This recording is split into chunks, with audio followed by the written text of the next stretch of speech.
बिस्मिल्लाहिर्रहमानिर्रहीम। बाबु तस्लीमिल क़लील अलल कसीरी। व बिही क़ाल हद्दसना मुहम्मद इब्न मुक़ातिल अबुल हसन क़ाल अख़बरना अब्दुल्लाह क़ाल अख़बरना मअमर अन हम्माम इब्न मुनब्बिह अन अबी हुरैरह रज़ियल्लाहु अन्हु अनिन नबी सल्लल्लाहु अलैहि वसल्लम क़ाल युसल्लिमु सग़ीरु अलल कबीरी वल मारु अलल क़ाइदी वल क़लीलु अलल कसीरी। बाबुन युसल्लिमु राकिबु अलल माशी। व बिही क़ाल हद्दसना मुहम्मद इब्न सल्लाम क़ाल अख़बरना मख़लदुन क़ाल अख़बरना इब्न जुरैज क़ाल अख़बरनी ज़ियाद अन्नहु समिअ साबितन मौला इब्न ज़ियाद अन्नहु समिअ अबा हुरैरह रज़ियल्लाहु अन्हु यक़ूल क़ाल रसूलुल्लाहि सल्लल्लाहु अलैहि वसल्लम युसल्लिमु राकिबु अलल माशी वल माशी अलल क़ाइदी वल क़लीलु अलल कसीरी। बाबुन युसल्लिमुल माशी अलल क़ाइदी। बिही क़ाल हद्दसना इसहाक़ इब्न इब्राहीम क़ाल अख़बरना रौह इब्न उबादह क़ाल हद्दसना इब्न जुरैज क़ाल अख़बरनी ज़ियाद अन्ना साबितन अख़बरहु व हुवा मौला अब्दुर्रहमान इब्न ज़ैद अन अबी हुरैरह रज़ियल्लाहु अन रसूलिल्लाहि सल्लल्लाहु अलैहि वसल्लम अन्नहु क़ाल युसल्लिमु राकिबु अलल माशी वल माशी अलल क़ाइदी वल क़लील अलल कसीरी। बाबुन युसल्लिमु सग़ीरु अलल कबीरी। फ़क़ाल इब्राहीम अन मूसा बिन उक़बत अन सफ़वान बिन सुलैम अन अता बिन यसार अन अबी हुरैरह रज़ियल्लाहु अन्हु क़ाल क़ाल रसूलुल्लाहि सल्लल्लाहु अलैहि वसल्लम युसल्लिमु सग़ीरु अलल कबीरी वल मारु अलल क़ाइदी वल क़लीलु अलल कसीरी। बाबु इफ़शाइ सलामी। बिही क़ाल हद्दसना क़ुतैबतु क़ाल हद्दसना जरीर अन शैबानी अन अशअस बिन अबी शअसाई अन मुआवियह बिन सुअैद बिन मुक़र्रिन अनिल बरा बिन आज़िब रज़ियल्लाहु अन्हु अन्नहु क़ाल अमरना रसूलुल्लाहि सल्लल्लाहु अलैहि वसल्लम बिसब्इन बिइयादतिल मरीज़ि व इत्तिबाइल जनाइज़ि व तशमीतिल आतिसी व नस्रिज़ ज़ईफ़ी व औनिल मज़लूमी व इफ़शाइस सलामी व इबरारिल मुक़सिमी व नहा अनिश शुर्बि फ़िल फ़ज़्ज़ति व नहा अन तक़त्तुमि ज़हबी व अन रुकूबिल मयासिरी व अन लुब्सिल हरीरी व दीबाजी वल क़स्सी वल इस्तबरक़ी। दोस्तों, बुज़ुर्गों, अज़ीज़ साथियों, ये बुखारी शरीफ का दूसरा हिस्सा है जिसके सफ़ा नंबर 921 की रिवायतें हदीसें पढ़ी गई हैं। इनमें चंद चीज़ों का तज़किरा है। अल्लाह रब्बुल इज़्ज़त की तरफ से प्यारे आका ने जो शरीयत लेकर आए थे वो कामिल व मुकम्मल थी और हर तरह से कामिल व मुकम्मल है। मैंने गुज़िश्ता जो असबाक हुए, दुरूस हुए, उनमें भी ये बात ज़रूर बताई होगी कि सर के बालों से लेकर पैर के नाखून तक हर चीज़ को रसूलुल्लाह ने बयान कर दिया। किसी को ज़र्रा बराबर कमी ज़्यादती करने की गुंजाइश नहीं है, किसी के लिए भी नहीं है। इतना मुकम्मल दीन है हमारा कि इसमें ज़र्रा बराबर किसी भी एतबार से कहीं कमी नहीं है और ना कोई ज़्यादती करने की ज़रूरत है। इसलिए हम ये बात जहन में रखें कि जो तरीक़े रसूलुल्लाह ने बताए हैं, जिन चीज़ों को करने का हुक्म दिया है और जिन चीज़ों से रोका है, हमारी अक़ल में चाहे उसकी कोई हिकमत हमको समझ में ना आती हो, लेकिन वो बिल्कुल बरहक है और वो करना ही है। अब यहाँ पर चंद आदाब का तज़किरा है, चंद चीज़ों को रसूलुल्लाह सल्लल्लाहु अलैहि वसल्लम ने बयान किया। सबसे पहले इतनी जो रिवायतें बयान की गई शुरू में, तो वो उन तमाम रिवायत में एक ही चीज़ का तज़किरा था, लफ्ज़ सलाम का तज़किरा। आपने बार बार तर्जमा नहीं भी समझा होगा, लेकिन लफ्ज़ सलाम आ रहा था। तो रसूलुल्लाह सल्लल्लाहु अलैहि वसल्लम ने सलाम के आदाब बताए कि सलाम किस तरीके से करना चाहिए, सलाम का शरई हुक्म क्या है, शरीयत में सलाम क्या दर्जा रखता है। उन तमाम चीज़ों की तरफ इशारा फरमाया शुरू में, और फिर आखिरी हदीस जो पढ़ी गई है उसमें कुछ चीज़ों के करने का हुक्म है और कुछ चीज़ों से रोका गया है। ये तो हो गया इजमाली तौर पर, लेकिन अब हर एक की हम तफसील समझते हैं। तो अगर हम देखते हैं पहली रिवायत को, जिसमें रसूलुल्लाह सल्लल्लाहु अलैहि वसल्लम ने सलाम करने के बारे में हुक्म दिया, तो बाब ये बांधा इमाम बुखारी ने कि थोड़े लोग अगर हो तो वो ज़्यादा को सलाम करें। बाबुल तस्लीमिल कलीली अलल कसीर, कम लोग अगर हैं, यह अदब बताया जा रहा है, कम लोग अगर हैं तो वो ज़्यादा जहाँ लोग हैं उनको सलाम करें। क्या मतलब इसका? मजलिस लगी हुई है, बहुत सारे लोग बैठे हुए हैं, अब एक आदमी अंदर आ रहा है, तो वो आने वाले की जिम्मेदारी है कि वो इनको सलाम करे।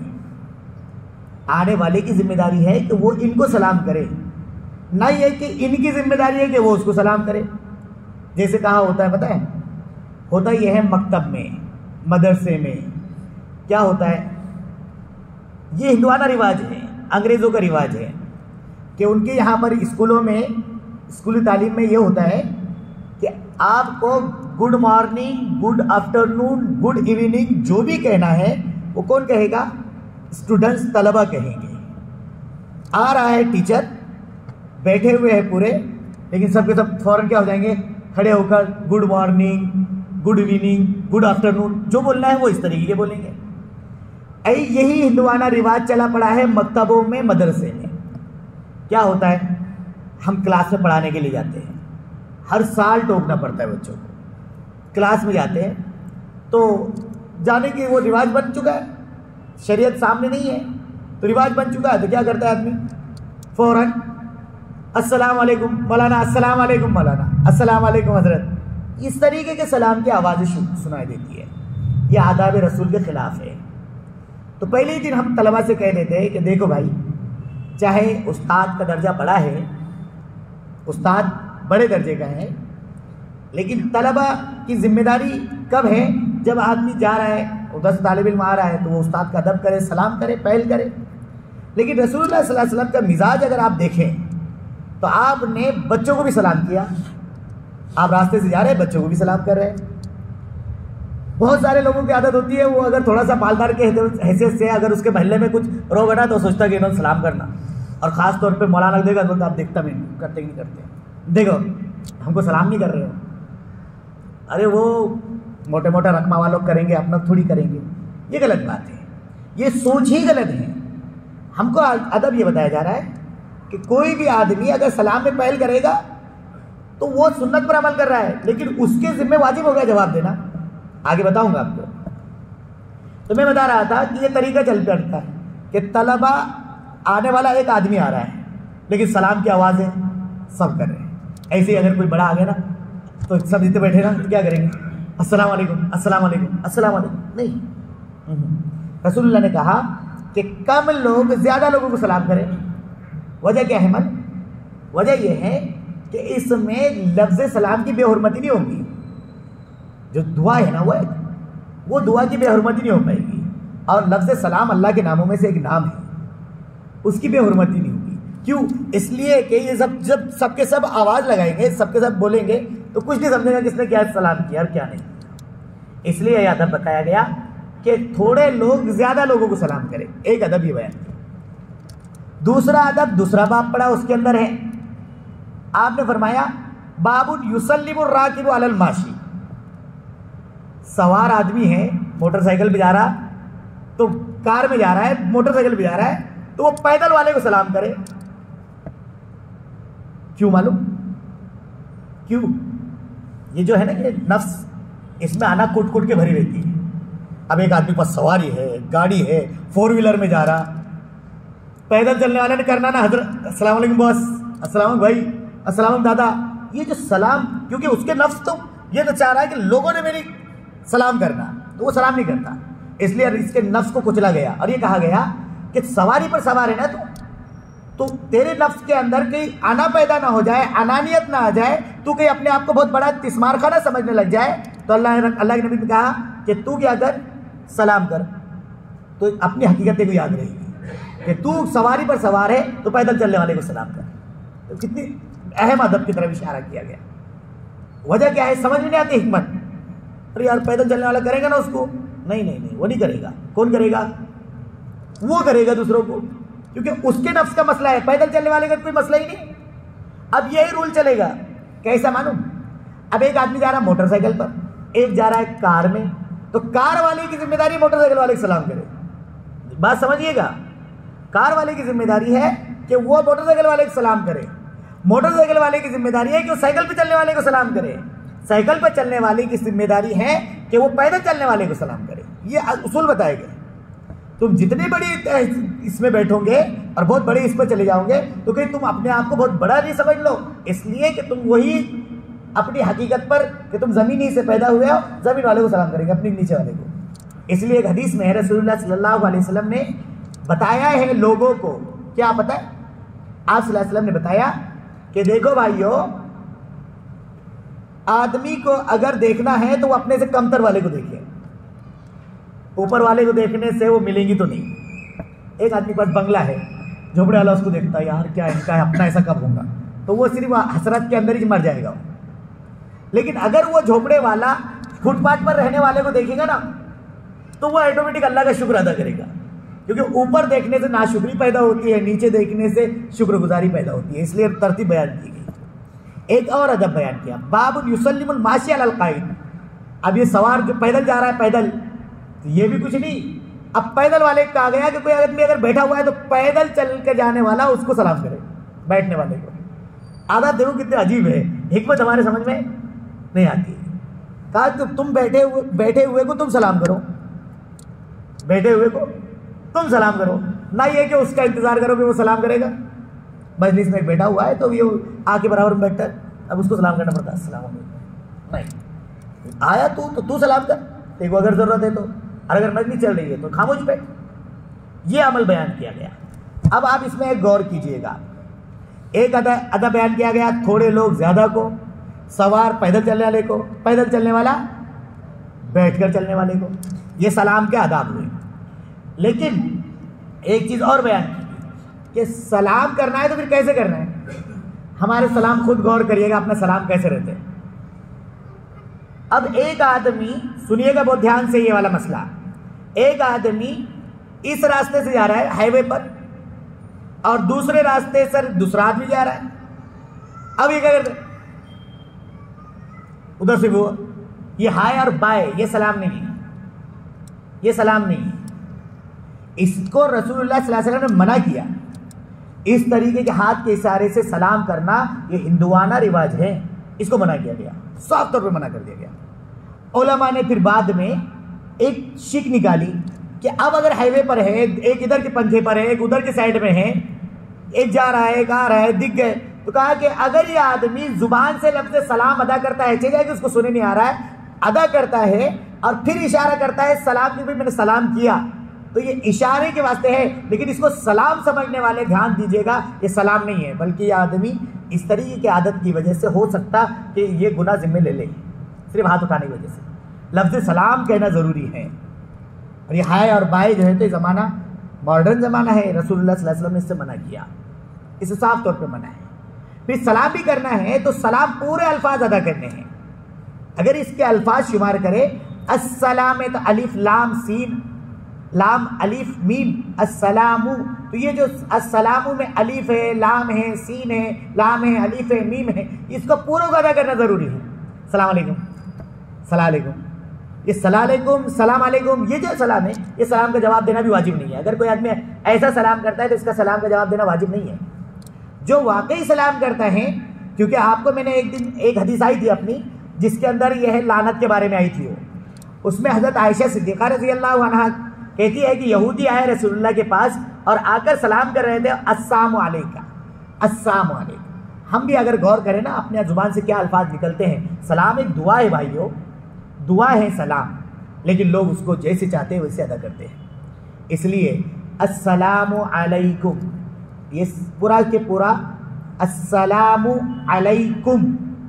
अब आपको बढ़ाना है वो आप बढ़ाते रहिए, लेकिन बहुत सारे लोग सलाम अलैकुम रहमतुल्लाहि व बरकातुहू, अरे भाई बिगाड़ रहे हो, मजाक, ऐसा लगता है जिस शरीयत के साथ खिलवाड़ कर रहे हो। मैं आपको बिल्कुल एक्टिंग में इसलिए बता रहा हूँ कि आपको समझे भी कि क्या करते हैं हम लोग। जन्नतुल हराम, दोज़खुल मकाम, क्या क्या क्या क्या कहते हैं। अल्लाह ताला, अल्लाह रहम करे इनके ऊपर। इस तरीके की बातें शरीयत के खिलाफ है। इसको मजाक में भी लेना, ये शरीयत को हल्का समझना है, शरीयत को हल्का समझना है। इसलिए सलाम करेंगे अस्सलामु अलैकुम व रहमतुल्लाहि व बरकातुहू, बस यह व मगफिरतुहू व जन्नतुल मकाम व दोज़खुल हराम, ये जो अल्फाज है ये नहीं है, ये नहीं है, इतनी कहने की जरूरत नहीं है। अगर सिर्फ अस्सलामु अलैकुम भी कह दिया ना बहुत है, तो क्या आगे वाला उससे बेहतरीन जवाब देना चाहे, भाई अस्सलामु अलैकुम का वालेकुम सलाम व रहमतुल्लाह कह दे, बहुत अच्छी बात है, लेकिन ज़्यादा आगे ना बढ़े, शरीयत जितनी है उतनी है। फिर दूसरी बात यह है कि ये आदमी सलाम कर रहा है, इसका सुन्नत है, और उस आदमी के लिए सलाम का जवाब देना वाजिब है। मैंने अगर इनको सलाम किया तो इनके ऊपर सलाम, मेरे लिए तो सलाम के सुन्नत का जवाब मिलेगा, इनके ऊपर वाजिब है। अगर इन्होंने जवाब नहीं दिया तो ये गुनाहगार होंगे, समझ रहे? ये तो है सलाम के बारे में। एक हदीस जो आखिर में पढ़ी गई, उस आखिरी हदीस की तरफ आप गौर करें। आप उस आखिरी हदीस में चंद चीज़ों के करने का हुक्म है और चंद चीज़ों से रोका गया है। मुख्तसर अंदाज में बता रहा हूँ, बहुत ध्यान से सुनिएगा। अनिल बरा इब्न आज़िब रज़ियल्लाहु अन्हु क़ाल अमरना रसूलुल्लाह सल्लल्लाहु अलैहि वसल्लम बिसब्इन। हज़रत बरा इब्न आज़िब रज़ियल्लाहु अन्हु कहते हैं रसूलुल्लाह सल्लल्लाहु अलैहि वसल्लम ने हमें 7 चीज़ों के करने का हुक्म दिया। आपने 7 चीज़ों के करने का हुक्म दिया कि 7 काम करो, 7 चीज़ें करने का हुक्म दिया। सबसे पहले बिइयादतिल मरीज़, मरीज़ की इयादत करना, बीमार की बीमार पुरसी करना, बीमार की तीमारदारी करना, यह हुक्म दिया। क्या मतलब है इसका? इसमें चंद चीज़ें हैं, बहुत ध्यान से सुनिएगा। सबसे पहले मरीज़ की इयादत कराबत की बुनियाद पर होगी या इंसानियत की बुनियाद पर होगी? कराबत का मतलब है रिश्तेदारी। किसी मरीज़ की इयादत रिश्तेदारी की बुनियाद पर की जाएगी या इंसानियत की बुनियाद पर की जाएगी? तो रिश्तेदारी की बुनियाद पर नहीं, बल्कि इंसानियत की बुनियाद पर की जाएगी। इंसानियत की बुनियाद पर। आदमी उनको देखने गए नहीं ना तो यार नाराज़ हो गए, हो वो बीमार थे, उनका ये हाल था, इतने बीमार थे ना तो गए नहीं, तो नाराज़ होकर बैठे हुए हैं। क्यों नाराज़ हो रहा भाई? इस मुसलमान की जिम्मेदारी थी कि ये जाकर रिश्तेदारी की, देखो रिश्तेदारी की वो रहम का मसला आ चुका है पहले, वो अलग मसला, लेकिन ये सिर्फ रिश्तेदार को देखने जाना, ये भी अक्लमंदी नहीं है, ये भी अक्लमंदी नहीं है। इसलिए कि बुखारी शरीफ में दूसरी जगह पर एक रिवायत है अबू मूसा अशअरी रज़ियल्लाहु अन्हु की, उसके अंदर है ऊदुल मरीज़ा, बीमार की बीमार कुर्सी करो, हुक्म है बिल्कुल। फिर अब इंसानियत में भी तो है, मुस्लिम नॉन मुस्लिम, मुसलमान काफिर, मुसलमान हिंदू, इयादत किसकी की जाएगी? ये भी एक मसला है।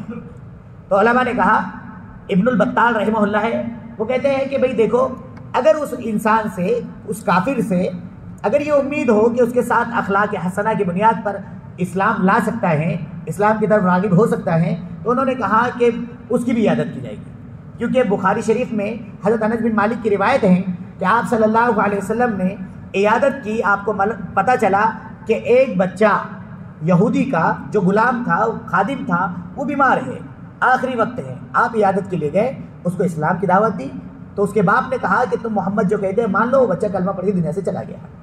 तो अगर किसी के, इब्न बत्ताल कहते हैं कि अगर उम्मीद हो तो फिर उसको भी, उसकी भी इयादत की जाएगी।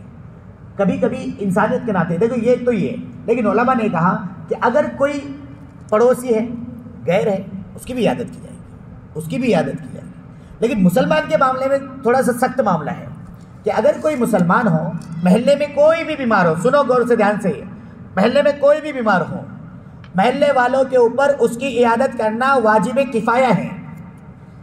कोई भी बीमार हो, पूरे महल्ले वालों पर उसकी मिजाज पुरसी करना, उसकी तीमारदारी करना, उसके इलाज मुआवजे का इंतज़ाम करना, यह महल्ले वालों के ऊपर वाजिब किफ़ाया है। अगर उसका कोई नहीं है तो कोई आगे बढ़ नहीं रहा, तो पूरा के पूरा महल्ला गुनाहगार होगा। चाहे कितनी नफला पढ़ लो, कितने ही नमाजें पढ़ लो, कितना ही कुछ भी कर लो, नेक काम जितने भी कर लो तुम, लेकिन एक आदमी, एक मुसलमान अगर बीमार है और उस बीमार की बीमार कुर्सी का मसला है, उसके खर्चे का मसला है, तो ये पूरे महल्ले वालों की जिम्मेदारी है कि वो उसके इयादत करे, उसके मसले को हल करे। उसके खर्च जो आ रहा है वो सबकी जिम्मेदारी है। अगर चंद लोग कर लेते हैं तो इयादत हो जाता है मसला हल। बात समझ रहे हैं ना? अब ये तो 2 चीज़ें हो गई। तो अब यहाँ पर एक मसला पैदा हुआ, इयादत करना क्या है, वाजिब है, सुन्नत है, मुस्तहब है? तो उलमा ने कहा वाजिब किफ़ाया है और हर मरीज की इयादत करना, हर बीमार की बीमार पुरसी करना ये मुस्तहब है। हर बीमार की बीमार पुरसी करना मुस्तहब है हर आदमी के ऊपर, लेकिन चंद लोगों पर वाजिब है। वाजिब किफ़ाया कहते हैं कि अगर चंद लोग कर ले तो मसला हल हो जाता। अब एक और मसला आता कि जो इयादत करने जाना है कौन से टाइम में करना, किस टाइम में करना। तो उलमा ने लिखा कि इयादत जो करनी है ना, इयादत करने जाना है तो सर्दी के मौसम में रात में करो, सर्दी के मौसम में रात में करो, और गर्मी के मौसम में दिन में करो। क्या वजह क्या? क्योंकि सर्दी के दिनों में रात बड़ी रहती, गर्मी के दिनों में दिन बड़ा रहता। अब ज़्यादा लंबा वक्त, रात बहुत लंबी हो रही, दिन बहुत लंबा हो रहा है, अब मरीज बेड पर पड़ा हुआ है, घबराहट, अकेला, परिचय, तो अब उसकी इयादत के लिए जाएंगे तो उसका दिल बहलेगा। एक हिकमत तो ये। दूसरी ये कि जब रात लंबी होती है या दिन लंबा होता है तो वक्त काफ़ी होता है, यानी अगर उसको भूख कुछ खिलाना पिलाना है, रात पेट की उसकी ज़रूरत है या दिन में, तो उस टाइम में जाए हुए रहेंगे तो रात चूँकि उसका एडजस्ट हो पाएगा। लेकिन लोग क्या करते हैं, जब अपनी सहूलत है तब जाते हैं, अपनी सहूलत देख कर जाते हैं उसकी। हालांकि मरीज़ की इयादत उसकी सहूलत के एतबार से करना है। क्यों करना है? इसलिए करना है कि आपको जाने के बाद सिर्फ जाकर देख कर आ जाना नहीं है।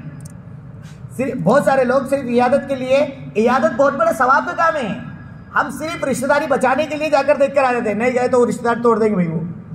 तो लोग समझते हैं कुछ ले जाना और जाकर बस देख कर आ जाना, उनको दिखना, चाहे मरीज़ की आदत ना हो, लेकिन देखकर दवाखाने में अगर एडमिट है, आईसीयू में है, जाने नहीं देते, तो क्या करते लोग, गए उसके घर वालों से पूछ लिए, बस खैर करिए आगे। हालांकि इयादत मरीज़ मसला था ना। अब दूसरी प्रॉब्लम जो वहाँ पे आती है कि भाई हर एक को जाने नहीं दिया जाएगा, तो फिर ऐसे टाइम पे जाओ ना कि जब जाने दिया जाएगा। जैसे घाटी के अंदर मसला है कि भाई ऐसे टाइम पे कुछ टाइम रहते हैं मुतय्यन घाटी के, उस टाइम में जाओ, उस टाइम में तो हम जाते नहीं, बाहर उनके घर वालों खुला के पूछ लिए भाई अच्छे ना, हाँ खैरियत, चलो। इयादत क्यों करनी है, ये एक सवाल है। इयादत इसलिए करनी है, इयादत मरीज़ की इसलिए करनी है ताकि उसके दिल के अंदर तसल्ली, उसको तसल्ली के कलिमात बोल सके। आप जाकर देखने जाना तो उसको बहुत अच्छे अंदाज से बात करो, उससे मरीज से बहुत अच्छे अंदाज से, और उसको उम्मीद दिलाओ कि अरे कुछ नहीं, कुछ नहीं। और ऐसी उम्मीद मत दिलाओ जैसे एक साहब इयादत के लिए गए, थोड़े कान से बहरे थे, बहुत ध्यान से सुनिएगा, आप लोगों को बहुत अच्छा लगेगा। कान से बहरे थे, उन्होंने कहा यार मैं जाऊंगा, तो वो कान से सुने नहीं देता। अब वो क्या होगा और कैसे सवाल, तीन ही सवाल तो मशहूर रहते हैं, भाई क्या हाल है, तो वो बोलेंगे कि बहुत अच्छा है। कहले किसकी दवाई, कौन सी दवाई खा रहे हो, तो कहा कि वो बताएगा दवाई। फिर तीसरा सवाल ये करना किस डॉक्टर का इलाज चल रहा है, तो अब ये तो इधर जहन में रख लिए। अब ये जाते से उसको पूछ रहे, कह लगे क्या हाल है, तो बेचारा पहले से चिड़चिड़ था, और क्या हाल है, मर्रा में, लगे अल्लाह का शुक्र है। तो क्या बोला रे, मर्रा में, तो इनको तो मालूम था कि भाई वो पूछेगा अल्हम्दुलिल्लाह, तो बोलेगा अल्लाह का शुक्र है। कौन सी दवाई खा रहे हो, जहर पी रहा, बोले बहुत अच्छी दवाई, हमारे यहाँ के कई मरीज अच्छे हुए। कहा कि तीसरा सवाल कौन से डॉक्टर का इलाज चल रहा है, कहले मलिकुल मौत का, कहले बहुत अच्छा डॉक्टर है वो, कई लोगों के शिफा का जरिया बना है। तो इस तरीके का नहीं, बल्कि वहाँ जाए तो ऐसे आदमी, ढंग के आदमी जाना, घर के बड़े बुड्ढे भेजते, उसको बेचारे कुछ नहीं समझता, जाके कुछ तसल्ली की कलमात दे सके। ये बात बहुत ध्यान सुनिएगा, हम इसको एक चुटकुला मैंने आपको बीच में सुना दिया, लेकिन हकीकत ये है कि हम इसको समझें कि किस तरीके के हम क्या करना चाहिए और क्या कर रहे हैं। अब उसके बाद एक बार और समझिए, इयादत के लिए जा रहे हैं, तो इयादत के लिए जाते वक्त में भी आपको क्या करना है मालूम, इयादत के लिए जा रहे हैं, तसल्ली के कलमात रसूलुल्लाह ने बताए। आपने कहा ला बास तहूरुन इंशाअल्लाह, अरे कोई हर्ज नहीं, कोई बड़ी बीमारी नहीं है। आप उर्दू में बोले भाई कोई बड़ा मसला नहीं है, बहुत सारे, कोई कोरोना की कोई बीमारी है क्या, इस तरीके के। वो कोरोना से, उसके हैबत से मालूम है कि आदमी को कोरोना अगर पता चल गया तो चला जाएगा, तो उसको समझाए कि भाई कोई निमोनिया है, निमोनिया कोई आदमी कोरोना कह रहे हैं और एहतियात के लिए तुमसे किसी को मिलने नहीं दे रहे, इस तरीके की तसल्ली के कलिमात कहें। और फिर उसके पास जब जाए तो मरीज की बशाशत के एतबार से कितनी देर बैठना, तो वो किसी आदमी के जाने पर मरीज को क्या होता है कि भाई फ़र्क महसूस होती है, उसका दिल बोलता है कि ये आदमी मेरे पास घंटों बैठे रहे, तो वो उतनी देर बैठ सकता। किसी के आते से जाने के ये जाए, आने के बाद में उसकी सूरत देखते से समझ में आता है कि भाई ये कब जाता है और कब नहीं। एक साहब एक जगह गए इयादत के लिए, और जाके वो जो पकाना शुरू कर दिया उनको, इधर की उधर की उधर की, वो बोर हो गया। फिर थोड़ी देर के बाद में लगे कि हाँ ये लोग भी बहुत, ये मरीज बोल रहा है कि लोग बहुत परेशान कर रहे हैं, दरवाज़ा खुला रह जाता है। तो बोले हजरत मैं एक काम करता, दरवाज़ा लगा लूँ? बोले हाँ लगा लीजिए, लेकिन बाहर से, समझे, लगा लीजिए लेकिन बाहर से। बाहर से लगाने का मतलब ये है कि तू खुद बाहर जाएगा तो मैं बोर होने से बच जाऊँगा। तो ऐसा भी नहीं है। तो ये आदत हमारे को आदाब बताए गए, ये आदत के समझ में आए ना।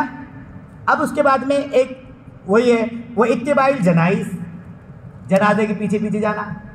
ये मुसलमानों के ऊपर, महल्ले वालों के ऊपर फ़र्ज़ किफ़ाया है। ये वाजिबी किफ़ाया नहीं, फ़र्ज़ किफ़ाया है। अगर चंद लोग मिलकर उसके मौत मिट्टी का सामान कर देते हैं, तजहीज़ व तकफ़ीन का सामान कर देते हैं, तो मसला हल हो जाएगा, वरना तो पूरे महल्ले वाले गुनाहगार होंगे। बात समझ लीजिएगा, पूरे महल्ले वाले गुनाहगार होंगे। अब आदमी जा रहा है तो जनाजे के अंदर जाने वाले बहुत अजीब लगता, जब जनाजे में जाते ना तो सिर्फ मुंह दिखाने के वास्ते जाते हैं। जनाजे में जाने के बाद उसके जनाजे की नमाज में शरीक नहीं हो पाते। सोचने की बात यह है कि जो लोग किसी के जनाजे में शरीक नहीं होते तो ये क्या उम्मीद लगाते कि इनके जनाजे में लोग शरीक होंगे। बिल्कुल साफ बात है, जैसी करनी वैसी भरनी, नहीं माना तो करके देख, जन्नत भी है जहन्नम भी है, नहीं माना तो मर के देख। बिल्कुल साफ बात है। हम किसी के जनाजे में जा रहे हैं तो जिम्मेदारी यह है कि हम नमाज में शरीक हो, उसको कांधा दे, उसके दफन होने तक के वहाँ रुके, ये जिम्मेदारी थी। लोग क्या करते हैं, आते हैं, बहुत लगे, इतनी गाड़ियाँ भर के आएंगी, ऐसा लगेगा कि भाई बहुत मोहब्बत थी इनको, और आके मस्जिद के अंदर जनाजा रखा रहेगा और यहाँ बाहर चौराहे पे बैठे रहेंगे। वजू नहीं, किसी तारत नहीं, क्या ज़िंदगी है मुसलमानों की, अल्लाह ही जानता है। तो इन लोगों के जनाजों में कोई आएगा कि नहीं आएगा, इसको लोग बहुत अजीब समझते थे। हम बोलते थे ना पहले, हम हर जनाजे में बोलते थे कि भाई क्या लोग ये जो खड़े हुए हैं, ये लोग दूसरों की मौत मिट्टी में नहीं आते, इनको जनाजे कैसे भी नसीब होंगे। तो वह एक साहब ने हमसे एतराज़ किया था, कहने लगे कि कैसी बात कर रहे हो तुम, कहीं कोई ज़रूरी है क्या, आए ना लोग पढ़ने वाले। मैंने कहा, बोले ऐसा कहीं आएगा क्या, क्वेश्चनर है। मैंने आएगा ऐसा भी टाइम, जब कोरोना आया तो मैंने याद दिलाया, मैंने तो उनका इंतकाल भी उसमें हुआ कि कोई जनाजा घर के लोग भी उसमें शरीक नहीं हो पाए। बात समझ रहे हैं, इसको ईजी थोड़ी लेना है। इसलिए आदत डालो, नौजवानों खास तौर पे अभी से आदत डालो। नौजवान इसमें बहुत पीछे हैं, 2000 जो नमाजों के अंदर उतरे रहते हैं, बाकी के नौजवान बाहर खड़े रहते हैं। बिल्कुल साफ तौर पे आपसे दरखास्त है, किसका भी जनाजा हो, कैसा भी जनाजा हो, वजू करो। जनाजे की नमाज नहीं आती, आओ मुफ्ती साहब हमको नमाज सिखाओ, हमको जनाजे की नमाज सीखनी है, हम सिखाते ना आपको। दुआ नहीं आती, हमको दुआ सिखाओ, हम दुआ सिखाते आपको। हमको पढ़ाना नहीं आती, पढ़ाना सिखाओ, हम पढ़ाना सिखाते आपको। क्या अजीब मसला है कि बाप अपने बेटे की जनाजे की नमाज पढ़ा नहीं सकता, इमाम क्या पढ़ाएगा। इमाम तो यही होगा ना, इमाम तो अल्लाह अकबर, वो जो अरकान है पूरे अदा करेगा, सलाम फेर देगा। लेकिन मौलाना तारिक जमील साहब का अगर उस आदमी ने सुना होगा, कहा कि मेरा भाई दिल का डॉक्टर था, मेरा बाप का अटैक से इंतकाल हुआ, दिल की प्रॉब्लम से इंतकाल हुआ, मेरा भाई मेरे बाप को बचा नहीं सका, लेकिन तारिक ने बाप की जनाजे की नमाज पढ़ाई है, तारिक ने बाप की जनाजे की नमाज पढ़ाई है। कहा कि मेरे बाप की जनाजे की नमाज मैंने पढ़ाई।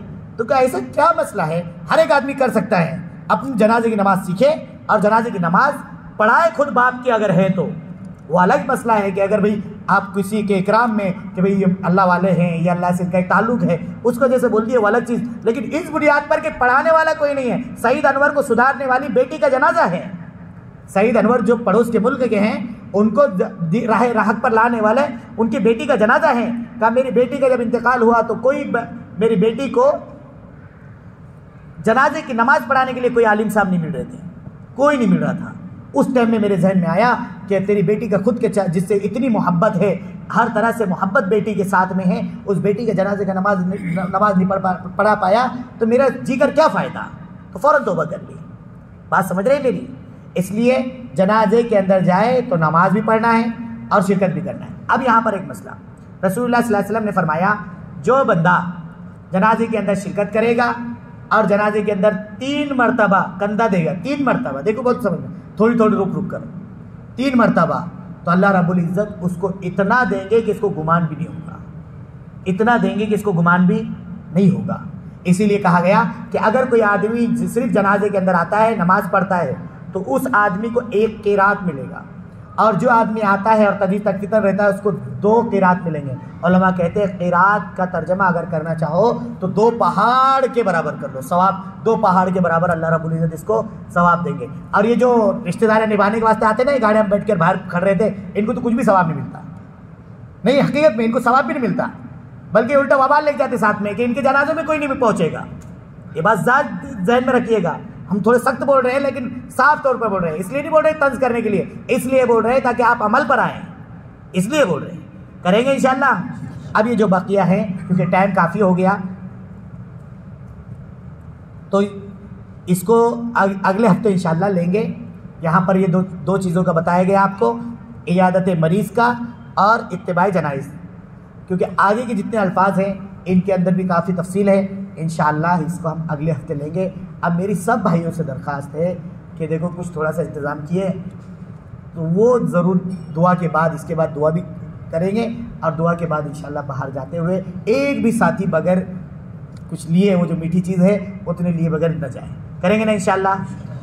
वो ये बात आखिर में कहेंगे कि इसकी खुद दावत भी चलाए, इन बातों को जो सुने ये घर वालों को भी सुनाए, और इसी तरीके से इसके अंदर शिरकत की भी साथियों को दावत दे। जुम्मे के दिन है, मंगल के दिन है और इतवार के दिन है, तीनों दिन अलग अलग दरस कुरान, दरस हदीस, ये मस्जिद का देखो कितनी बातें सीखने के लिए मिलती है, क्योंकि ये चीज़ें सीखेंगे तो हमारे को आखिरत में काम आएगी। रसूलुल्लाह सल्लल्लाहु अलैहि वसल्लम की बातें हैं, बहुत काम की बातें हैं। और उलमा ने लिखा है कि बुखारी शरीफ का जब सबक हो जाता है उसके बाद दुआएं कबूल होती है, इसलिए हम दुआ करते हैं। मुख्तसर से दुआ करते हैं। अल्हम्दुलिल्लाहि रब्बिल आलमीन, सलातु वस्सलामु अला सय्यिदिल अंबिया वल मुरसलीन व अला आलिहि व अस्हाबिहि अजमाइन। ए प्यारे अल्लाह, हम सबको कबूल फरमा, या अल्लाह हम सबको कबूल फरमा, हम सब के साथ आफ़ियत का मामला फरमा, हम सब के साथ भलाई का मामला फरमा। यार अल्लाह अपना ताल्लुक़ नसीब फरमा, अपनी मोहब्बत अता फरमा, अपना क़ुर्ब नसीब फरमा, हमारे भाइयों को कबूल फरमा, इनके बैठने को कबूल फरमा, इनके घर वालों की हिफाजत फरमा। या अल्लाह हम सब के साथ आफ़ियत का मामला फरमा, प्यारे आका की सुन्नतों से, प्यारे आका की ज़ात से मोहब्बत पैदा फरमा। या अल्लाह अपना ताल्लुक़ नसीब फरमा, हमारे भाइयों की जो जायज़ तमन्नाएँ हैं सब की जायज़ तमन्नाओं को पूरा फरमा। या अल्लाह दिल में बहुत सारी उमंगें हैं जो तुझसे मांगना चाहते हैं। हमने इनसे कहा कि बुखारी की शरीफ के बाद दुआ कबूल होती है, तो अल्लाह जो भी दिल से दुआ करे, मैं तो अल्फाज में नहीं कह सकता, जो भी दुआ करे उनकी दुआओं को कबूल फरमा। ए अल्लाह जायज़ तमन्नाओं को कबूल फरमा, हर तरह के मसले का हल फरमा। जो नाजायज़ मुकद्दमात में फंसे हुए हैं प्यारे अल्लाह उनको खलासी नसीब फरमा। हज़रत मौलाना कलीम सिद्दीकी साहब को खलासी नसीब फरमा, रिहाई नसीब फरमा, उनके साथ आफ़ियत का मामला फरमा। मौलाना ताहिर हुसैन साहब मौलाए करीम बीमार है, बिस्तर मर्ग पर है, आपसे दरख्वास्त करते हैं उनको शिफाए कुल्लिया अता फरमा, उनका साया आप पर तादेर कायम दायम फरमा। जो जमातें तेरे रास्ते में चल रही है उनकी हिफाजत फरमा, उनके घर वालों की हिफाजत फरमा। या अल्लाह जिन भाइयों ने इरादे किए हैं निकलने के, उनके निकलने के फ़ैसले कबूल फरमा, निकलना आसान फरमा। यार अल्लाह हमने भी इरादा किया है पैदल जमात में निकलने का, तो हमारे इस मसले को हल फरमा, हमारे साथियों को पैदल जमात में निकलने की तौफीक अता फरमा। पैदल अल्लाह तेरे रास्ते में 40 दिन के लिए जो इरादा किया है मौलाए करीम हमारे साथियों ने भी किया है, उनके इस इरादे को भी कबूल फरमा। हमने जो मांगा अता फरमा, जो मांगने से रह गया उससे बेहतर अता फरमा। जज़ल्लाहु अन्ना मुहम्मद अम्मा हुआ अहलुहु सल्लल्लाहु अलैहि वसल्लम। सुब्हान रब्बिका रब्बिल इज़्ज़ति अम्मा यसिफून व सलामुन अलल मुरसलीन वल्हम्दुलिल्लाहि रब्बिल आलमीन।